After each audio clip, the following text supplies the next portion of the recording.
Hours passed. The moon came up, pale and thin. Marcus didn't move, didn't sleep, just watched and listened. Around midnight, he heard scratching. It came from the roof. Something was up there moving around. The scratching went from one side of the house to the other, then stopped right above where Marcus was sitting. A voice came through the ceiling. His mother's voice. She'd been dead for 5 years. "Baby, are you down there?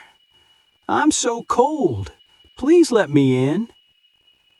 Marcus closed his eyes. "You're not real," he whispered. "Marcus, honey, it's me. Don't you recognize your own mother?" "You're not real."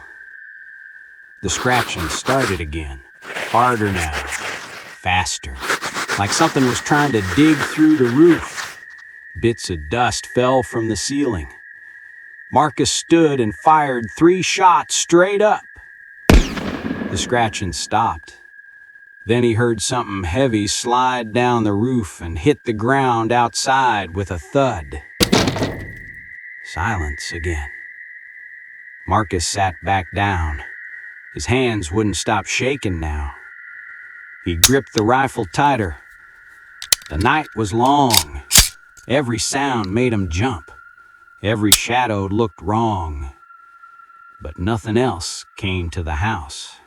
When the first light of dawn touched the window, Marcus finally let himself breathe. He stood on stiff legs and moved the furniture away from the door. Then he went outside.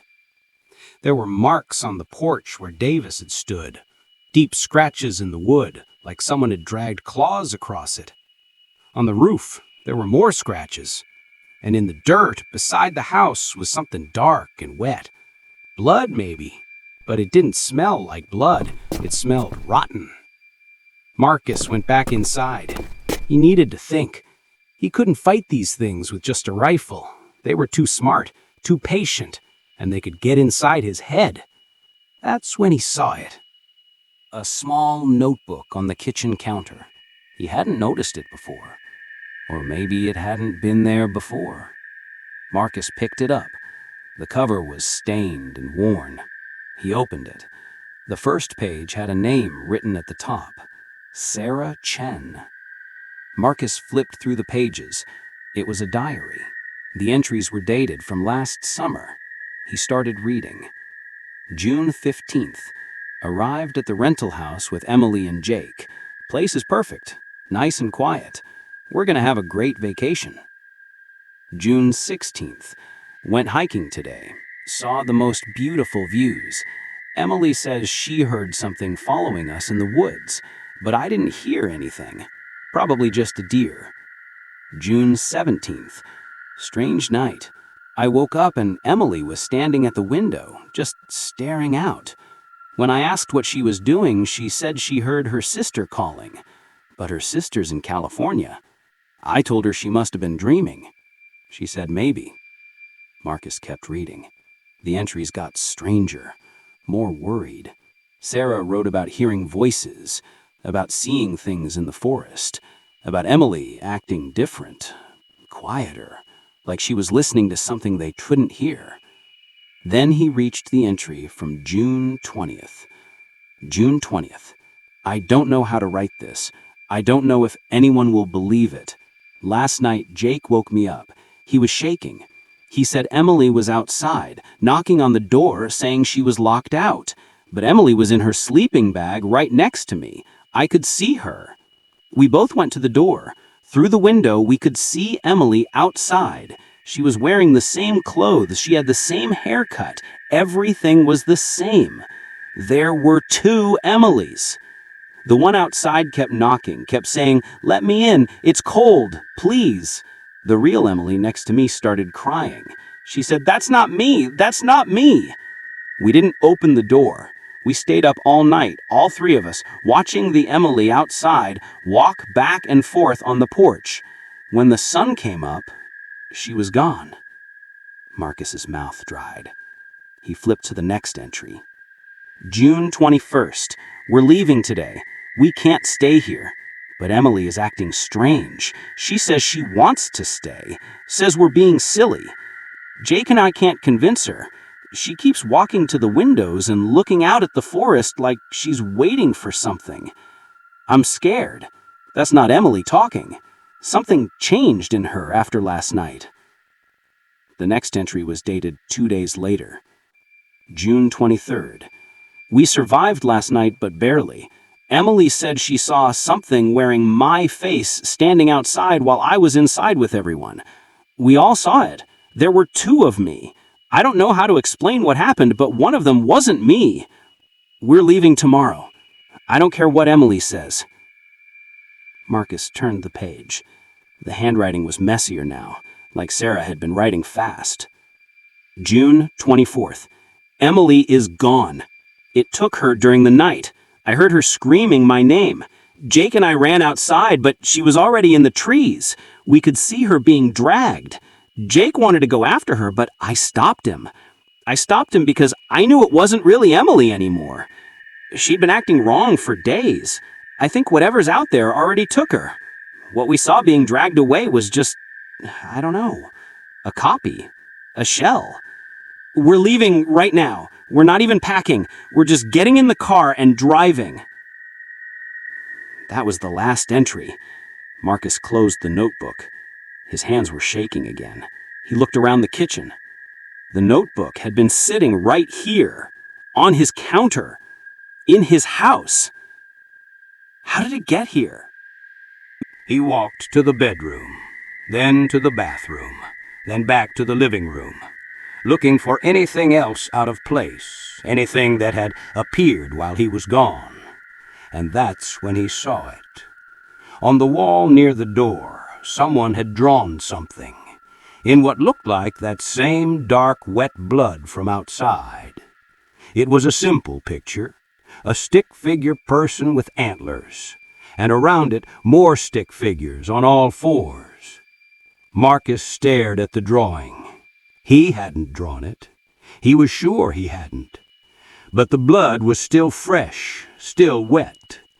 If he hadn't drawn it, who had? Or, more important, when had they been inside? Marcus grabbed his rifle and checked every room again. Under the bed, in the closets, behind the shower curtain. Nothing. He was alone. But someone had been here. Something had been here, and it had left him a message. Or maybe he'd left himself a message and just couldn't remember. Marcus sat down heavily on the couch. He put his head in his hands. The rifle lay across his knees. He thought about what Margaret had said. That means it has already touched your mind. It can make you do things, walk places, maybe hurt yourself. You won't remember. Maybe he'd drawn the picture. Maybe he'd placed the notebook on the counter. Maybe he was losing time and didn't know it. Or maybe something was playing with him, leaving him clues, leaving him Sarah's story so he'd know what was coming. Either way, Marcus knew one thing for certain. He couldn't trust himself anymore, and that was worse than anything in the forest. Marcus spent the next 3 days studying them. He didn't leave the house, didn't sleep much, just watched and took notes. He set up his rifle scope on a tripod by the window, aimed at the tree line. Empty soup cans littered the table. Maps and notes covered the walls. He marked reference points on a map he'd drawn, specific trees, rock formations, clearings. Then he spent hours watching through his scope, looking for patterns. That's when he started to see them. The creatures didn't just wander randomly. They had routes, paths they followed. Every night around 8 o'clock, something moved past the big oak tree at the forest's edge. Every night around midnight, something else circled behind the house, staying just out of sight. They were territorial. They had patterns. And patterns meant Marcus could predict them. He read Sarah's notebook over and over, searching for clues. She'd written about how the creatures hunted at night, how they avoided sunlight, and how they appeared more often when their prey showed fear. Marcus was a sniper, trained to watch enemies for days. Night was supposed to be his domain, not theirs. He laid out Sarah's notebook, hand-drawn maps, bullets, and compass on the table.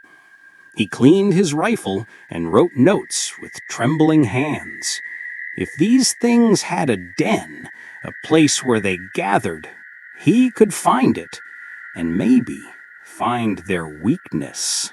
On the fourth morning, Marcus made his decision. He would track them during twilight, that in-between time when it wasn't quite day or night, when his night vision would give him an advantage, but there was still some natural light.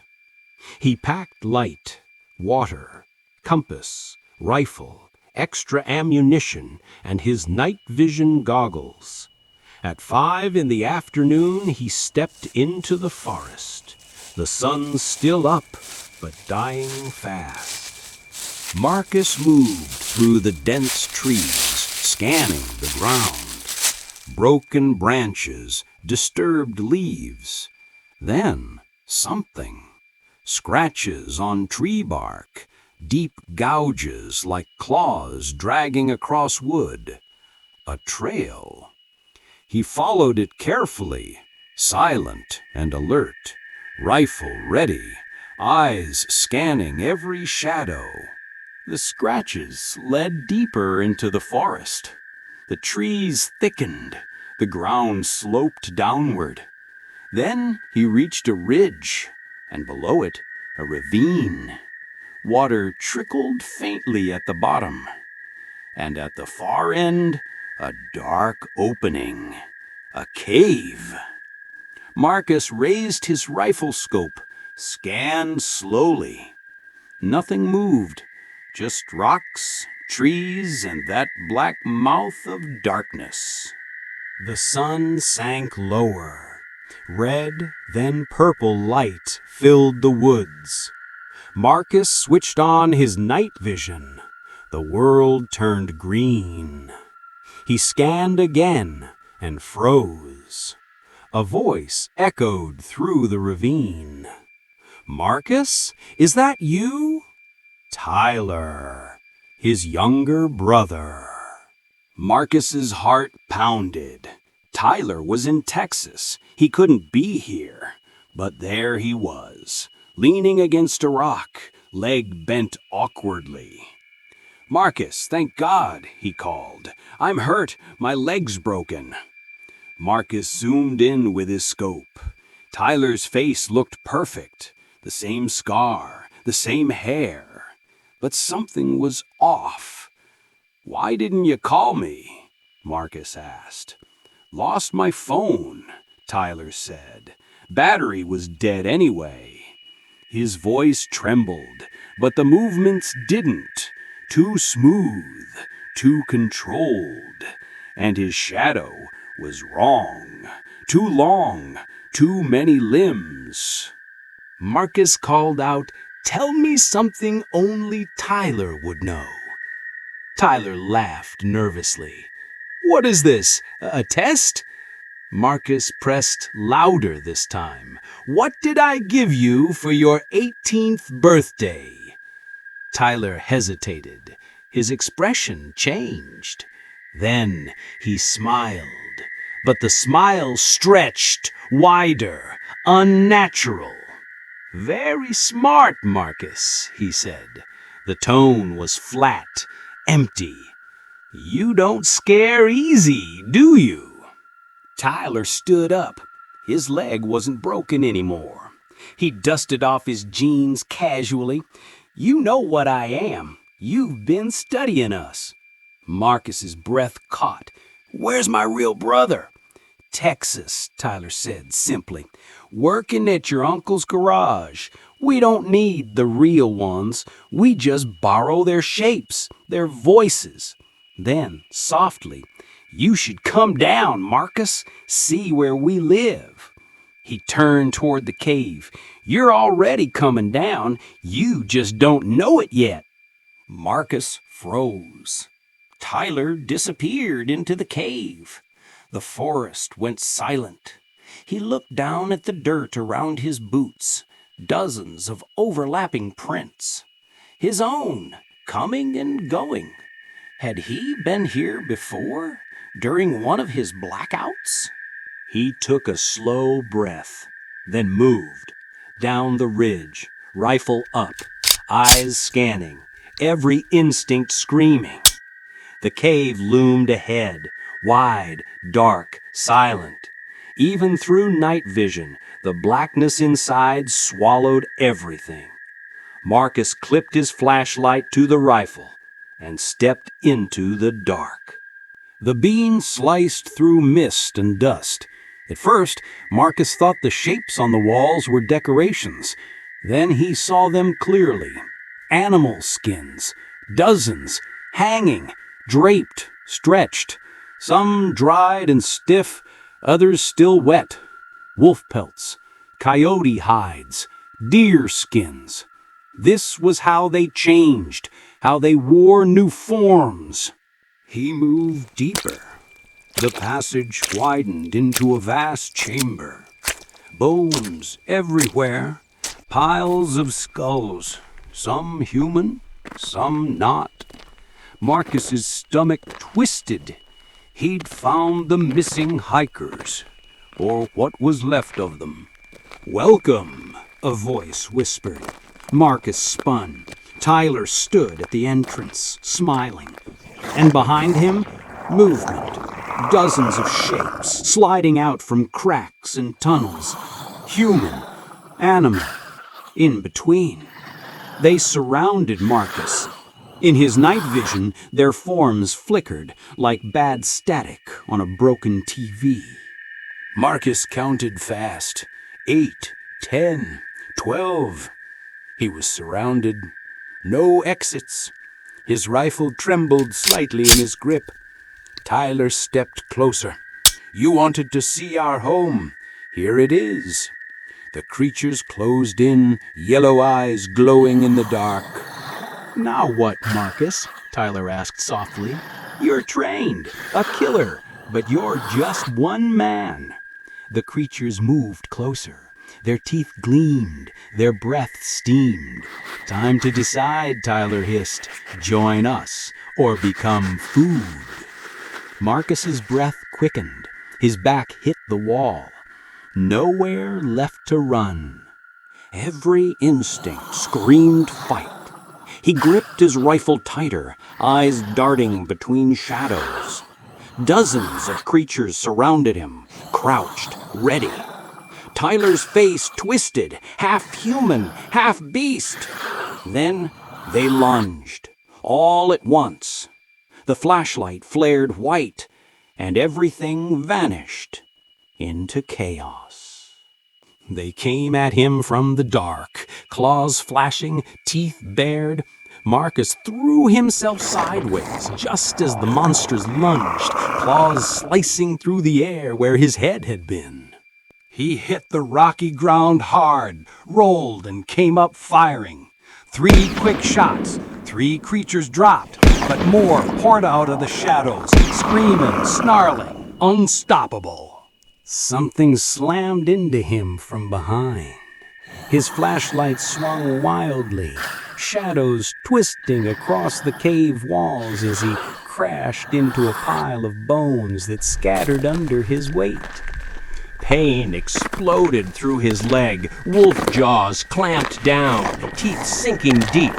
Marcus screamed, kicked hard, his boot cracking against the creature's skull. It yelped and let go.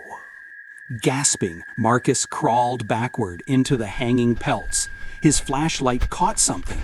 Blue fabric, yellow stripes, a name tag sewn to the pocket. Emily Chen, Sarah's friend. She'd been here. From the darkness, a voice echoed. Tyler's voice. "Looking for souvenirs? We keep trophies, memories of good hunts." Marcus fired toward the sound. The shot echoed. Tyler laughed from somewhere else. Marcus spun. They were everywhere now. 15, maybe 20, shifting between human and beast, half-formed nightmares glimmering under the green glow of his night vision. Then he saw it, their faces flickering, masks slipping. The pelts, they weren't perfect transformations, just illusions. And illusions had weaknesses. Marcus ripped the night vision goggles from his face and smashed them against the wall. Glass shattered, circuits sparked, the green light died. Darkness swallowed everything. The creatures froze, confused. Tyler's voice echoed, uncertain now. "You can't see," Marcus whispered back. "Neither can you." He dropped low, knife in hand, eyes closed. He listened, breathing on his left, scraping claws on stone to his right, footsteps behind him. He moved fast, silent, then slashed. The knife connected, flesh, bone. A scream ripped through the cave, something not quite human, not quite animal. Voices shouted through the dark. "He's cutting us! Where is he? I can't see!" Panic. They were lost, bumping into walls, snarling, colliding with each other. Something slammed into Marcus. He hit the ground, knife flying from his hand, claws digging into his shoulders. He reached up, found a throat, and squeezed with all his strength. The creature thrashed. Marcus held on tighter. Finally, it went limp. He pushed it off, gasping. The cave was madness now. Creatures crashing into bones, slamming into each other. Their mimicry flickering between man and monster. Marcus moved unseen through the confusion. His hand brushed against rock, then rough pelts, then the faint breath of air. The exit. He followed it. A clawed hand grabbed his leg. Marcus kicked hard, again and again, until bone cracked. The grip released, blood running down his calf. He stumbled out of the cave, tumbling into the ravine, dirt and rocks flying. The last light of sunset hit his face as he gasped for air. He climbed, bleeding, hands gripping roots and stones. Behind him, creatures poured from the cave. He didn't look back, he just climbed. He reached the forest and ran, branches whipping his face, lungs burning, yellow eyes glowing behind him, closing in. He risked a glance back. 3 remained. A wolf, a coyote, and Tyler. But their shapes were breaking, flickering. The pelt in Marcus's hand glowed faintly. They were losing their power. Through the trees, his cabin, his truck. He sprinted, bleeding, staggering, every step agony, but he made it. He dove inside, started the engine. In the rearview mirror, Tyler stood at the forest edge, smiling that too wide smile, waving. Marcus floored it. The truck tore down the mountain road. Rain started to fall. In the mirror, Tyler grew smaller, still waving, until he vanished in the dark. 3 hours later, Marcus in a small town hospital. 42 stitches, antibiotics, a tetanus shot. They asked what happened. He said it was a bear. They didn't believe him. He left that night, drove north, kept driving until he reached the city. Chicago. Tall buildings, bright lights, no forests. He found a small 5th-floor apartment, worked a warehouse job. Quiet days, sleepless nights. The wounds healed, the fear didn't. Then, one cold November night, he heard it, scratching at his window, his 5th-floor window. Marcus looked down. Under a streetlight, a lone coyote stared up at him, still, silent, watching. He grabbed his broken night vision goggles, held them up. Darkness, nothing. When he lowered them, the coyote was gone. The street was empty now. Just cars, a passing bus, normal city life, masking something wrong. Marcus stood at the window, staring out. Maybe it was nothing, or maybe they'd found him again. Maybe they just wanted him to know they were watching. Somewhere outside, deep in the city night, a coyote howled, and Marcus knew it wasn't over.